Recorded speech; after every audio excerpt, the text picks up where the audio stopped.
I'm Tass Mellis of The Starters. This is Ben Golliver with the Open Floor Podcast. Hi, I'm Kristen Ludlow from NBA Inside Stuff. I'm OG Anunoby of the Toronto Raptors. Hey, I'm Elena Deladon, and welcome to the Double Clutch. Double Clutch. Double Clutch Podcast. Hello and welcome to the Double Clutch Podcast. I'm Tom Hall, and today we are joined by a very special guest from Memphis in the USA. It's Chris Vernon. How are you doing? Hey, man. Thanks for having me on. What time is it in London? So I'm in Stoke, which is the same time zone as in London, but it's 25 past 3. So what are we your time? Oh, yeah. I'm 9:25 in the morning. Our day just started. You're in the middle of the day. We're making our way through it. So Chris, you do absolutely loads basketball related. Can you just give us an insight for those that might not be familiar with your work, what exactly you do? So I started in radio in 2000. I got out of college and I started in radio, and I did that, and I worked my way up to the point where I had my own show, and I had my own show for probably, I don't know, it was certainly over 10 years. And then in about 4 years ago, the company that owns the Grizzlies, Hoops LLC, started a media company called Grind City Media, and I left radio and came over to do what I'm doing. So we basically do the same show. It's just honestly what I found over the years was everything became on demand, much like what you're doing right now. I have kids of my own, and I realized like they're not on. It used to be a long time ago people were on my schedule, and now I'm on their schedule. And so they'll get around to it whenever they want to get around to it. And so what we would do we will record the show live every day at noon our time, but then we post it everywhere. So everywhere you can get it on the internet. And then that same time I had wanted to go work for the Ringer and Bill Simmons, and I was not going to be able to do that if I stayed in radio. So it all kind of hit at the same time. So about 4 years ago, I left the radio station and I started doing the podcast that I'm doing now, the Chris Vernon Show. It's the same thing. And I could do the Ringer. And now at that time we were doing NBA and college football. Now we're just doing NBA because college football now has been left to other outlets. You know, the Ringer has kind of figured out over the years that they have a real lane here. And obviously one of the major lanes is the NBA. So I'm super proud to be a part of that. So, and then during the season, do you remember there used to be a season? Yeah, vaguely. I do the pregame and halftime and postgame show for the Grizzlies TV broadcasts, right? So I don't travel. Yeah, I don't travel because I've got to do the show every single day. But for the 41 home games, I'm part of the TV broadcast. That's about what I do now. Brilliant. So what does a week of working look like for you, routine-wise? It just depends. I mean, it depends on how many home games there are that week. Yeah. So I do the show every day at noon, and then on Tuesdays and Fridays, I do the Ringer with Kevin and with Kevin O'Connor. And then depending on the week, you know, we might have 3 home games, and then I'm working those games at night. Otherwise, if they're out of town, if the Grizzlies are out of town, then I've kind of got the nights off outside of watching their road games on TV. So it honestly, during the season, it really just depends. But this whole last 2 months has been that has not been the routine. I mean, I'm still doing the show, and I'm still doing the show with Kevin, but there's no TV and there's no watching games at night. So with all the lockdown and stuff going on, what's that meant? Are you spending more time at home with family and more time with your kids? Yes. Yeah, I mean, you got the shelter and home thing. So outside of, I mean, I'm doing the show every day. I guess I've watched some more TV. Yep. You know, the golf course that I belong to has been open, so I go out there and I'll play golf.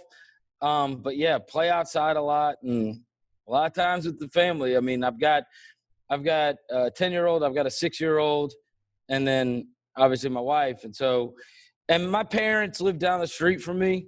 Once they retired, they moved to Memphis about 100 yards from me, so I could see them every once in a while. But interestingly enough, I have found a way to stay pretty busy. I don't sit around too much bored. Yeah, perfect. And what I will say, as for the Ringer NBA show, that's where I was made aware of all the stuff that you do. And personally, without fanboying too much, it is my favourite NBA podcast out there. I think it's so good. Not just because Thanks, man. it's so informative and it's funny, but I always think the mark of a really great podcast is where you feel like you're listening to friends of your own doing it. And I think with you and Kevin, you've got such good chemistry and you feel like you're listening to your own friends doing it. So, and I've gotten very, very lucky on that. You know what I'm saying? I've worked with all manner of people over the years. We really are friends. You know what I mean? Yeah.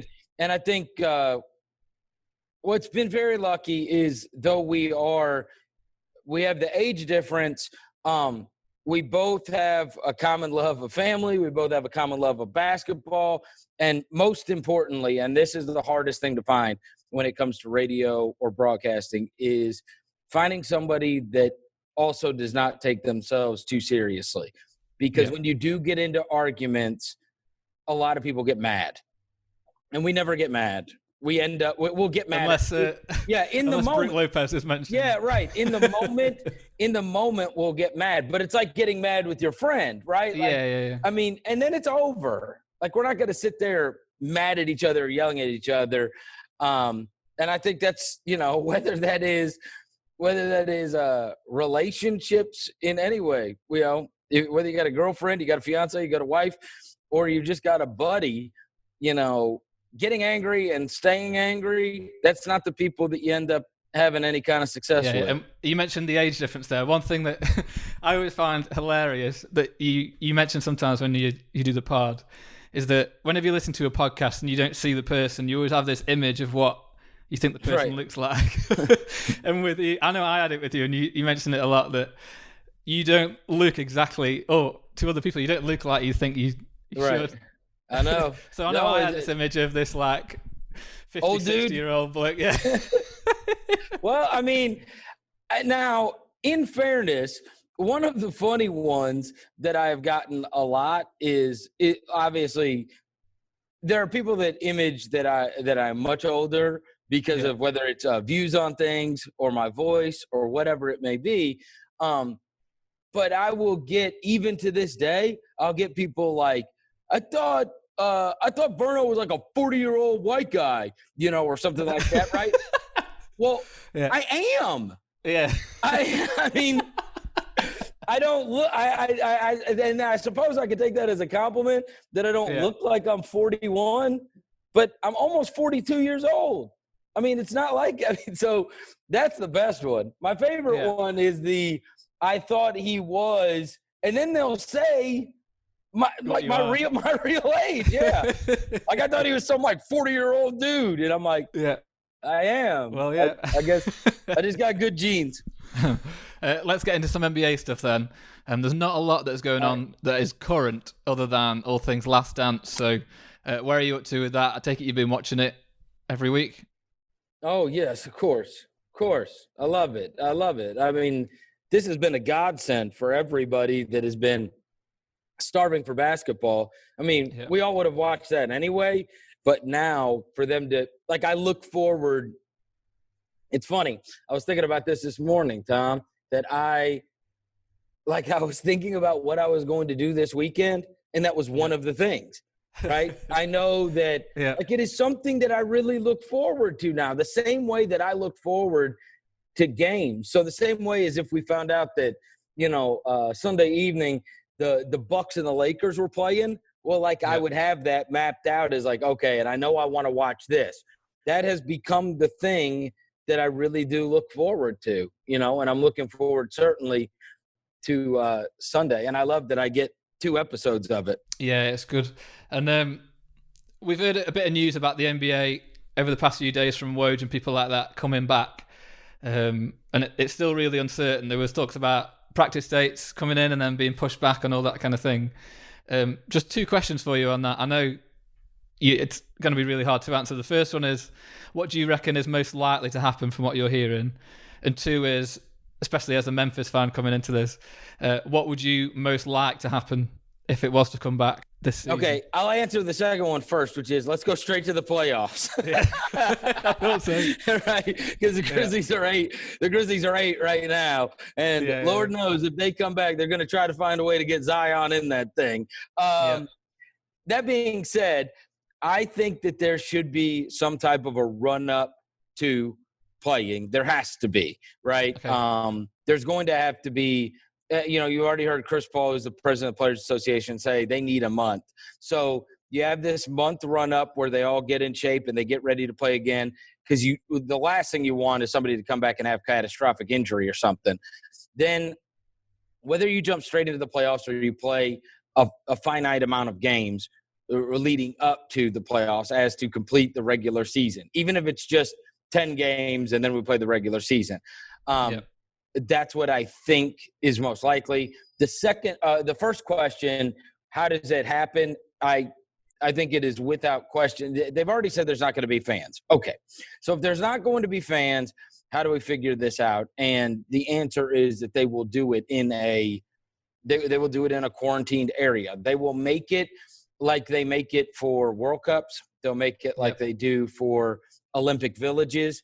And so what you will see is these teams be able to be sheltered from everybody else and be in one area, and then they'll play them out in a gym and they'll have video cameras in there and they'll broadcast. So you have the minimum amount of people that need to be in a gym in order to put together a broadcast. But more importantly, even those broadcast people and everybody else, they will be part of this Olympic village, as it were. And it seems as if the Disney World thing has gained a lot of steam. You have a massive amount of area. You are going to be able to shelter everybody in this closed area. And in addition to that, they have the massive tie-in with Disney and ESPN, who is their by far biggest broadcast partner. So it becomes almost the NBA playoffs and a Disney World, Disney / production, and you get that. It's almost like you get that extra advertising in the deal. And so if we're talking about making good, I mean, the other one that's been brought up is Las Vegas. It creates some other problems, but you do have the hotel space and you do have the gyms, which have been enabled for Summer League. But the more the Disney stuff has come up, the more that sounds so logical, given that they've got the NBA experience and the wide world of sports facilities down there in Disney. I'd imagine that's what they'll probably do. They'll quarantine the amount of teams they need to in Disney. They'll do constant testing, and everybody that needs to be involved to be able to put on games will be all together in this Olympic Village type setting. Yeah. And I mean, who knows when they come back, whether they have warm-up games or not, what the quality is going to look like. Just in no idea. The news of players not even touching a basketball over the past few months. It's nuts, not only not even touching a basketball, but I mean, how many of these guys are working out? Yeah. It's just hard. It's hard. I mean, you got to remember, like, people have brought up that they have no basketball gyms at their, they're not going to gyms, and and a lot of them don't have basketball goals at their house. Guess what else they don't have at their house? Workout equipment. So I mean, you're really relying on guys going and running around the neighborhood. And how many are doing it? Of the 450, how many are getting up every day and going and hitting the streets running? You know, there ain't many LeBron Jameses that have like a damn 24-hour fitness in their home, right? Most of these guys, you know, if you're talking a lot of these guys are in their first 4 or 5 years in the league, they live in apartments. They're single guys that live in apartments, and their apartment complex gym is closed too. And so if you don't have the requisite, you know, I'd imagine that kettlebell sales are really high. I'd imagine that, like those bands that people use probably are really high. I know for a fact, because my wife actually was going to try to go get one today. I looked at some of the local sporting goods stores. You can buy them and then just go pick them up. They'll bring them out to your car. There were not many bikes because she was going to go. I'm like, my God. Like, I mean, you usually go into a store, like a local athletic store here in the States. And I mean, you walk in, there'd be a billion bikes. You could just pick whatever kind of bike you wanted. And when I searched last night, I was trying to find her a bike. There was like 5. And I was like, you like that one? You like that one? But I mean, so I guess that's what people have been doing. They've been I know they've been buying bikes because there weren't many online. Yeah, not many left. And that's been the case over here as well. I mean, we've been doing some shopping for the garden and stuff, and there's just nothing left because everyone's out there doing their own houses up and stuff. Just a few Grizzlies questions then before you go. One thing I wanted you to do was, obviously in the UK, the NBA is a growing sport, but it's nowhere near the status that it is in the US. And you see loads of people on Twitter where the fan bases are growing, and it's mainly like the Lakers, the Celtics, the Knicks, the big markets. There's hardly any Grizzlies fans in the UK, but I would say that if I didn't support the Celtics because of family ties, the Grizzlies for me would be that. It makes sense to be the team that you support at the moment because they're one of the ones on the up. So could you just sell us on the Grizzlies, where they are now, and if there's anyone who's not supporting a team, why the Grizzlies are the ones to go Tom, this is the easiest thing I've ever done in my life. Number one, you will, every night that you watch them, I've been going to games for 20 years. I have left the arena more times thinking about something I just saw this year than maybe any other year in my life. And that is simply because of Morant. Yeah. There are very few guys in the NBA that are truly worth the price of admission or worth going out of your way to just watch this one player play. But he is that special. He is going, if he can stay away from, injury, he will be one of the greatest players in NBA history. And so you're catching him on the way up. Yeah. I have no doubt in my mind about that. He is ridiculously special. And I know this is not just the opinion of me, because every time one of the opposing superstars comes to Memphis, they go out of their way to go find him because they recognize he's the next big thing. And he is just a rookie, and he does not play like a rookie, and he does the absolute spectacular. He combines so much of what you want in guys, right? If you love spectacular passers, he's that. If you love spectacular ball handlers, he does that. And then he's a killer with the game on the line. He was in the top 5 in the NBA in fourth quarter scoring. Yeah. So when push comes to shove, and then beyond that, they've got a lot of young – this team has just been put together, and you can see them growing into something tremendously special. They acquired Justice Winslow, who will be able to play when they get things going. They drafted Brandon Clark, who, if not for John Morant, would be getting Rookie of the Year type talk. And then they've got Jaren Jackson Jr., who they just drafted a year ago, 4th, and he's younger than all of them. Yeah, like 20. And he's he's that 7-foot unicorn type player. And what he becomes in 2-3 years' time, he'll be a massive star too. If he just, again, you never know what's going to happen with these guys because of injury. But I know both those guys. I know both of their families. I know both sets of their parents. And typically the apple doesn't fall far from the tree. And those are great people who have their son's best interest in mind. Yeah. And so they have all the infrastructure to achieve their destiny, and the ceiling on both of them is just so high. And so then you're getting it on the way up. You know what I mean? Come 3-4 years when they're playing in Western Conference Finals games. Yeah. You were there. You were there at the beginning, Do you think they've made you – because it's looking like you're probably not going to have a first-round pick this year with the way that they've been traded and stuff like that. Right. Do you think they've now made you a free agent destination? I think that certainly Morant – again, it's about playing with players. And I do think that there are guys – Memphis is never going to be a massive free agent destination unless they have the most money, typically. But most importantly, what we've found over the years is guys want to win. Yep. Guys want to win. There's so many free agents that have signed for the money, and then they're just miserable. And then they look up and they've spent 5 years of their career losing every single night. They got $10 million, but that's not a fun way to live. You know what I mean? Like, it's like, I mean, you just got to focus on having the $10 million and forget what your job is. Just last thing before you got to go, Chris. There'll be a lot of people listening to this that are aspiring writers or journalists that would love to be in a position that you're in. Right. What would you say to them as an encouragement to, succeed in a crowded journalist market in the NBA? Okay. So I'll give 3 tips. Number 1, find something that you find your niche.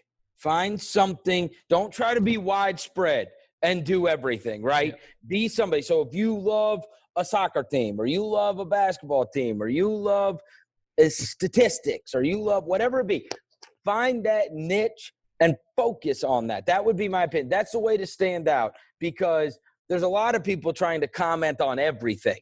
Find something that you can become so well versed in that you stand out amongst the pack.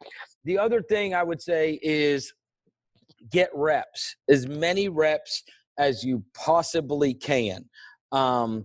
Whether that is on a microphone, if that's what you want to do, whether that is writing. I consistently hear my writing friends say, write every single day. So if this is what you want to do, practice at it over and over again.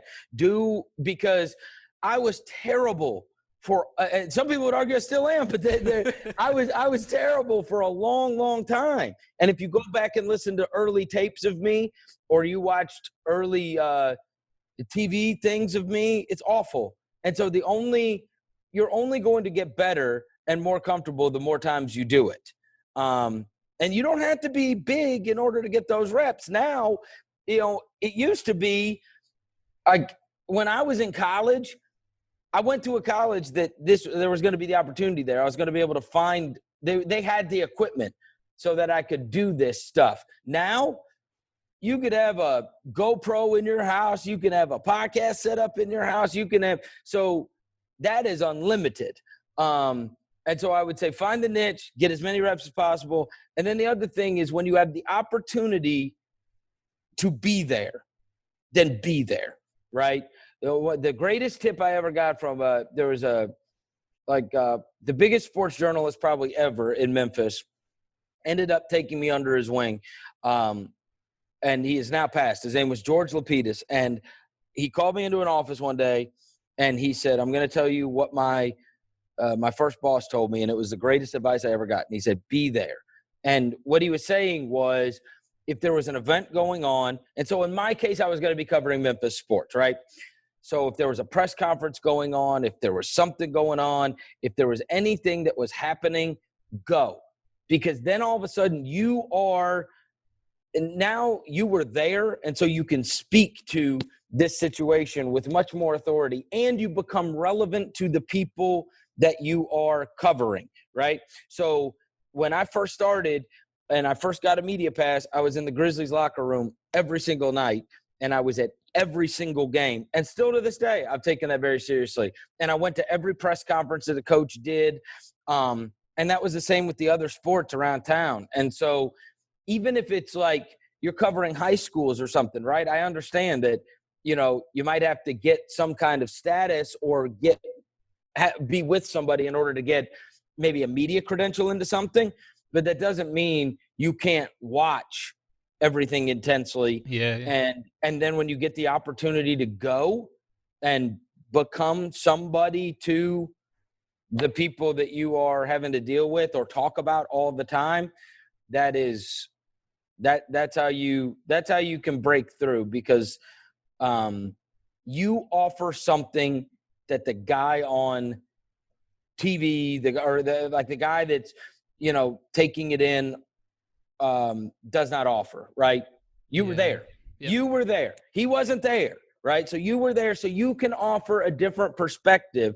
What am I offering to you if I'm talking about something that that I wasn't even – how can I speak with any expertise on it if I wasn't there? And so – and then over time, now you can talk about all the subjects that you don't have to be at with some expertise because you put in the reps. You know what I'm saying? Like now people will trust that even if they don't agree with me, they'll trust that I have an opinion for a reason on something because I've been doing it for 20 years and I've spent this time at games and I've met the people and I've covered all kinds of coaches and GMs and whatever else, And so, but at the very beginning, find something that, and I would also find something that a lot of people aren't doing. You know what I mean?